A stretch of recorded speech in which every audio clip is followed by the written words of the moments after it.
J'aimerais aujourd'hui partager avec toi une loi très puissante. Ça s'appelle la loi de la curiosité.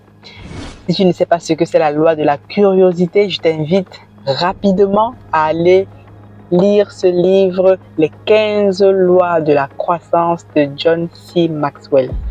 C'est un livre que j'ai acheté il y a de cela presque 2 mois, même plus.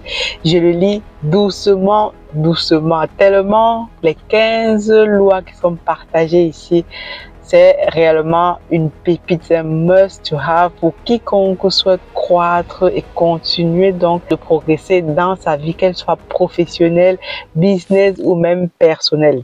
Aujourd'hui, j'ai décidé de partager avec toi l'une des lois les plus intéressantes que j'ai trouvées dans ce livre. Elles sont toutes intéressantes, mais celle-ci, c'est vraiment puissant.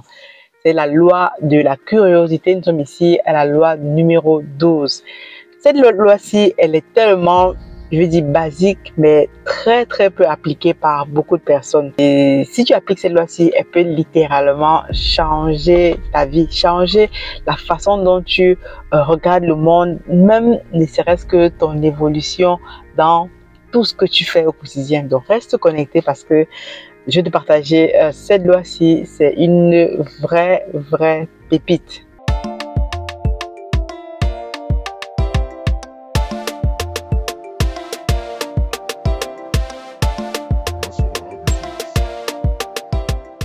Bienvenue sur Masora Business. Si tu me découvres dans cette vidéo, moi je m'appelle Aniel Cruzet, je suis ingénieur logiciel, entrepreneur, auteur d'un livre intitulé Investir dans la pisciculture en Afrique. C'est un must to have, tout comme ce livre-ci dont on va parler dans quelques minutes.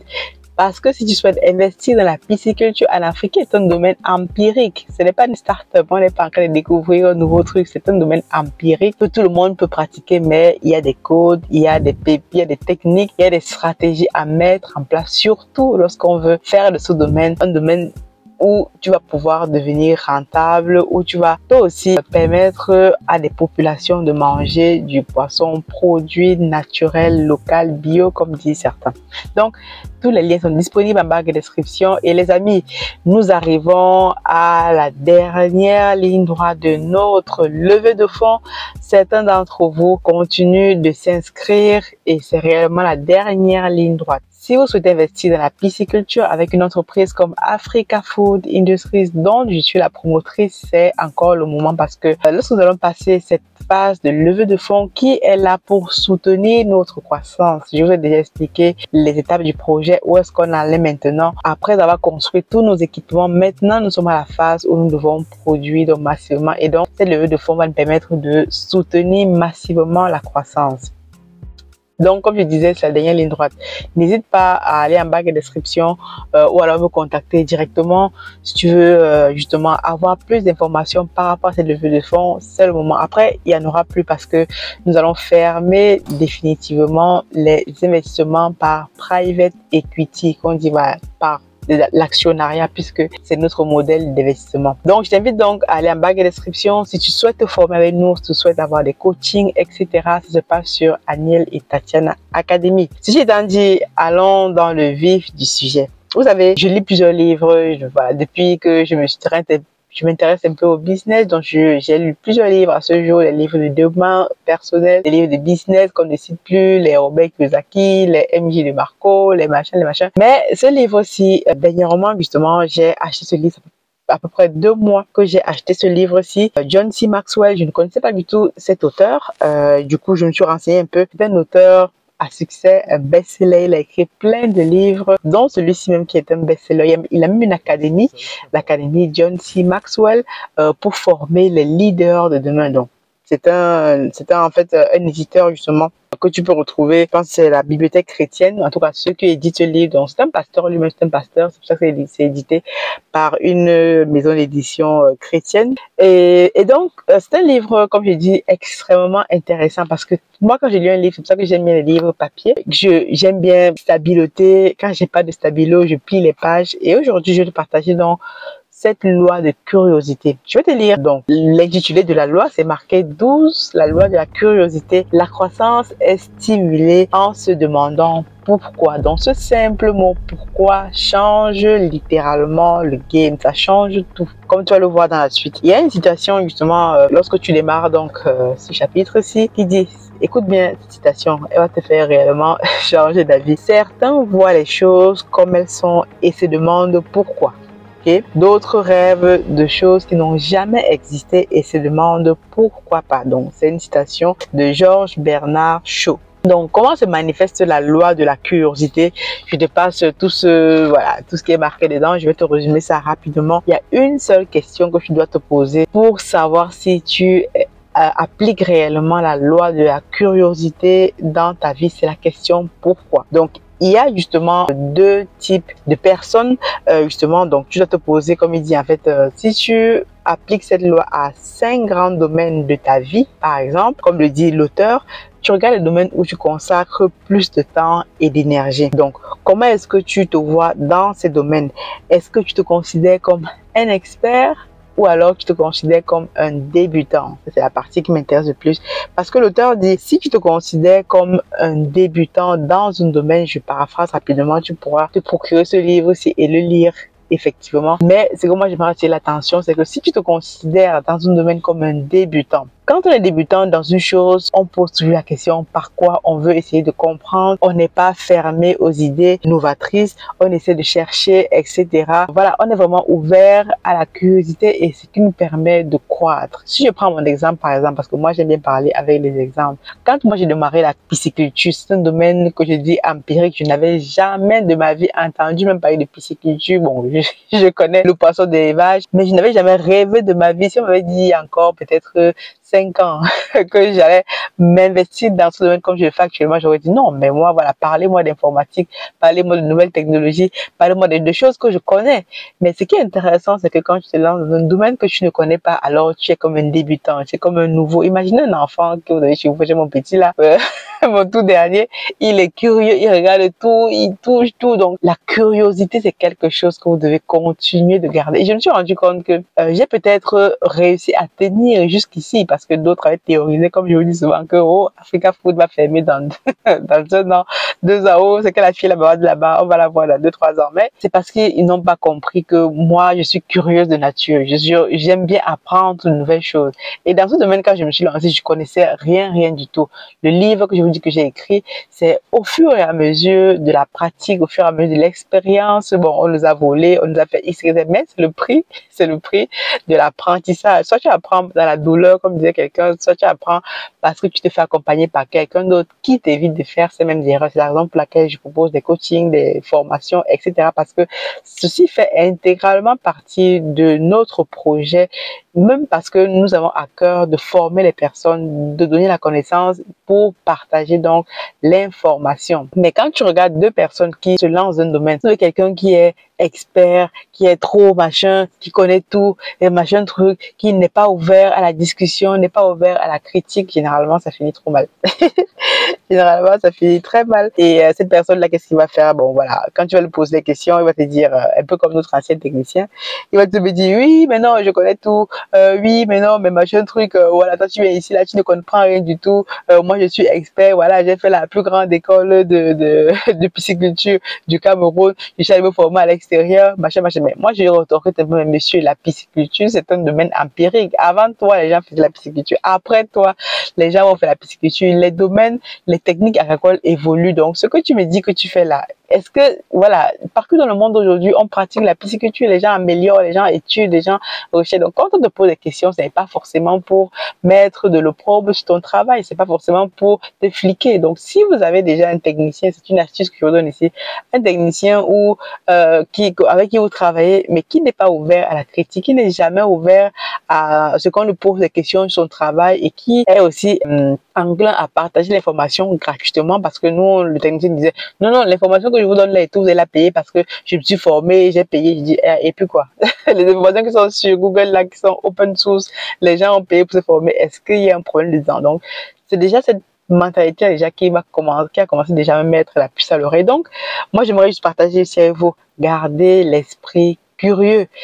Quand vous êtes curieux dans un domaine, vous êtes ouvert donc aux idées novatrices, vous pensez out of the box, comme disent les Anglais. Donc, moi, aujourd'hui, avec ce domaine de la pisciculture, j'apprends tellement et je ne suis même pas encore au centième du millième de ce que je peux faire dans ce domaine. Au fur et à mesure que je me documente, que je regarde les trucs, je dis waouh, il y a tellement de choses à faire dans ce domaine, tellement il y a de choses à faire. Et tous les jours, je me pose des questions en me disant, est-ce que je peux faire ça? Est-ce que je peux faire ci? Qu'est-ce que je peux améliorer sur mon site? Comment est-ce qu'on peut améliorer ci, là? Et c'est un continuel apprentissage, une continuelle croissance. Et donc, je vous invite réellement à vous poser ce même genre de questions. Donc, pourquoi? Pourquoi je suis en train de faire telle chose? Comment je peux améliorer? Parce que faut savoir que le pourquoi ouvre en fait l'esprit, ça ouvre le cerveau, ça ouvre les possibilités. Quand vous ne vous posez jamais la question du pourquoi, vous ne vous demandez jamais pourquoi, comment est-ce que je peux améliorer ma situation, au lieu juste de vous plaindre que ça ne marche pas comme certains, moi je t'invite réellement à te poser pourquoi, à te considérer dans chaque domaine de ta vie comme un débutant. Si tu essayes de te confronter à cet exercice-là dans un domaine quel qu'il soit, parce que du moment où tu considères que tu es expert dans un domaine, alors tu arrêtes d'apprendre, alors tu restes figé, tu restes bloqué, tu restes, voilà, tu ne veux plus avoir de critiques, etc., etc. Donc, l'auteur continue en disant, fais la liste des personnes avec lesquelles tu passes le plus de temps. Est-ce que ces personnes posent des questions? Par exemple, au cours d'une semaine, tu peux évaluer en fait la liste des personnes avec lesquelles tu passes le plus de temps. Est-ce que ces personnes vont être curieuses? Est-ce que vous posez des questions ensemble? Est-ce que vous essayez de grandir ensemble? Le problème est que la majorité d'entre nous passons le temps avec des personnes parfois qui sont en train de se plaindre, qui disent ça ne marche pas, etc., qui ne se posent jamais la question de pourquoi, comment améliorer telle ou telle situation. Et c'est ce qui nous pousse en fait à rester aussi bloqués, parce que comme on dit, on va dire la combinaison de 5 ou 6 personnes qui t'entourent. Donc si c'est le cas, si tu passes plus de temps avec les personnes qui ne se demandent jamais pourquoi, qui ne savent jamais de comprendre le pourquoi du comment améliorer telle ou telle situation, ils seront toujours à se plaindre, à mettre la faute sur les autres et à se dire que ça ne marche pas. Donc dès que tu auras fait la liste donc, de ces personnes, il dit, est-ce que la majorité des personnes de votre entourage posent des questions? Demande-t-elle souvent pourquoi? Aime-t-elle apprendre de nouvelles choses? Dans le cas contraire, vous avez besoin de procéder à quelques changements intentionnels.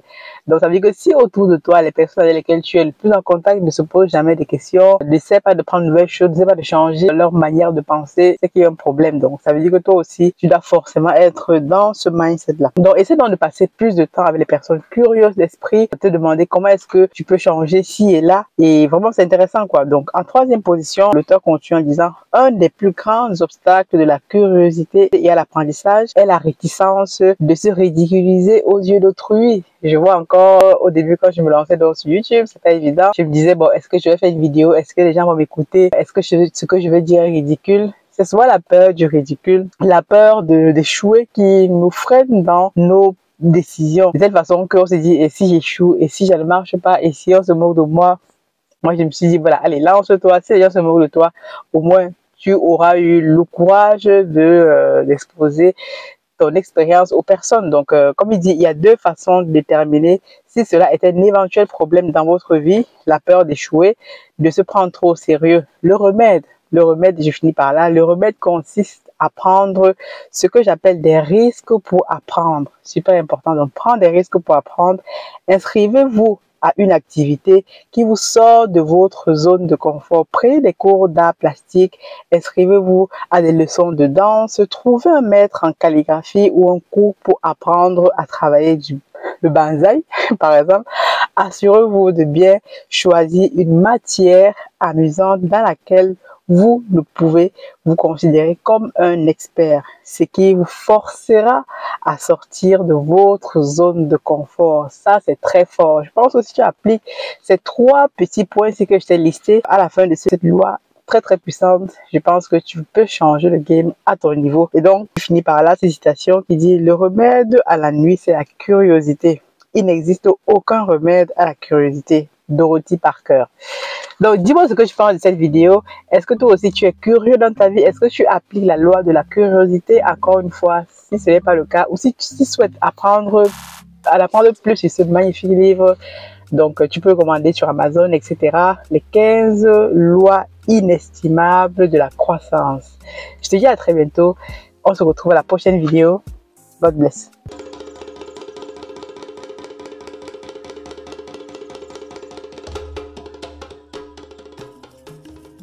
Bienvenue chez Africa Food Industry, votre partenaire de confiance pour une alimentation saine et de qualité.